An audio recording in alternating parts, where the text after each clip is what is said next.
Queen Elizabeth's Vladimir tiara holds a captivating tale of survival, involving a daring British antiques dealer who smuggled it out of Russia in a tool bag. This regal headpiece, a favorite of the late Queen, possesses a rich history of its own. The tiara's origins trace back to Bolin, the imperial crown jeweler of the Russian court, who created it for the Grand Duchess Maria Pavlovna on the occasion of her 1874 wedding to the Grand Duke Vladimir Alexandrovich of Russia. Grand Duchess Maria had a penchant for extravagant jewels, which occasionally caused tension with her sister-in-law, Tsarina Maria Fyodorovna, who was none too pleased with being outshone. As the Empress of Russia, Tsarina Maria Fyodorovna found herself in a rightful state of unease due to Grand Duchess Maria's dazzling collection. The Grand Duchess was also ambitious for her sons, particularly the eldest whom she believed would ascend to the throne someday. However, as the Russian Revolution of early 1917 unfolded, Grand Duchess Maria and her 5 children fled St. Petersburg for the Northern Caucasus. In July 1917, a British antiques dealer and informal intelligence officer, Bertie Albert Stopford, who had close ties to the Romanov family and often transported important documents for the British royals, made a bold decision. He decided to retrieve the Grand Duchess's precious jewel collection from the Vladimir Palace, now requisitioned by the army, before the Bolsheviks could seize it. Well familiar with the palace's formal areas from attending lavish parties, Bertie was less acquainted with the private quarters or the location of the hidden jewels. Grand Duke Boris, Maria's 3rd son, assisted in formulating a plan to infiltrate the palace and locate the 244 jewels that comprised her collection, most of which were gifts from her late husband, Grand Duke Vladimir. The primary Florentine entrance to the palace was deemed too exposed, both from the exterior and within.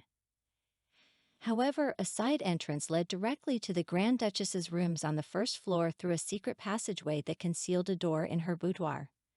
Bertie planned to enter her rooms and find the jewels secured in a safe in her dressing room. Under the cover of dusk, Bertie, disguised as a workman, entered through the side door and swiftly made his way through the secret passage to her rooms. There he located the safe, guided by Maria's instructions on how to open it.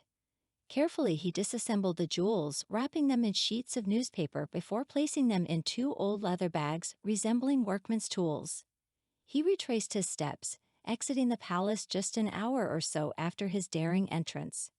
However, the streets of St. Petersburg were now teeming with police and soldiers, who would not hesitate to search a mere workman's belongings and potentially shoot him for looting. To complicate matters, he needed a plan to smuggle the jewels out of Russia.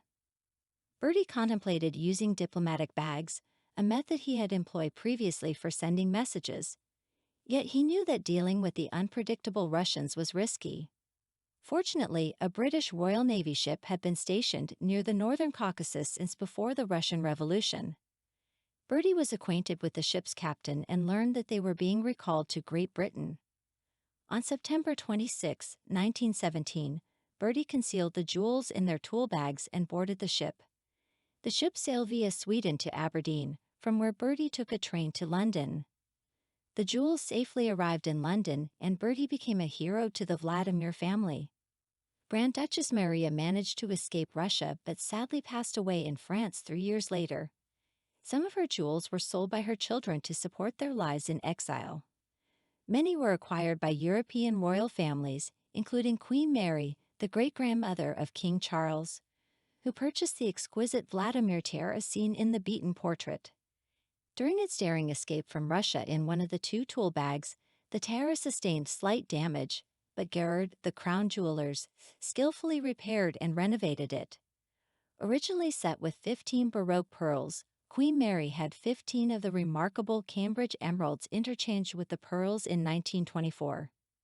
Upon Queen Mary's passing, Queen Elizabeth II inherited the Vladimir tiara and frequently adorned it, sometimes with the original pearls, sometimes with the emeralds, and sometimes without either. Thanks to the iconic beaten portrait, this remarkable tiara's history will forever endure. Dear friend, if you like everything new about the royal family and don't want to miss all the novelties, subscribe to our channel and like it. By doing so, you take part in our development. We work for you.